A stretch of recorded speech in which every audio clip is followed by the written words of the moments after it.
Singida Black Stars kwenda kwenye hizi timu kubwa, especially Simba na Yanga wamekuwa akifanya vizuri. Mfano mzuri mtu kama Jonathan Soa ametoka Singida ameenda Simba sasa hivi, namna ambavyo anafanya kazi Simba mpaka sasa hivi ana magoli 3 kwenye ligi kuu.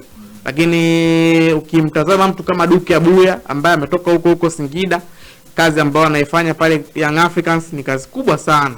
Lakini hapo Singida kuna baadhi ya wachezaji wamemtoa mtu kama Sijipoku kwenda Mtibwa, kwa sababu Mtibwa ni timu ambayo kwanza inajipambania yenyewe, hivyo kuona mafanikio yake ni ngumu sana.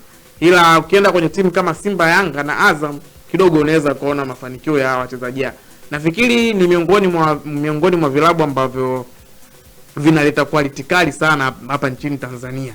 Wachezaji ambao wana uwezo kupambania nafasi na wachezaji ambao wanaweza kipewa nafasi wanaonesha kile kipaji chao na namna ambavyo wanacheza uwanjani, binafsi wako vizuri sana. Ndio maana makimbilio ya hizi timu kubwa zimekuwa Singida pale. Na Singida wenyewe wakiwa serious kucompete, kutoa wachezaji, wana uwezo wa kushindania makombe. Yani of course bila kutoa wachezaji. Mimi unajua Singida kwa nini huwa siwaoni kuwa timu ambayo inaweza kupambania kushinda kikombe chochote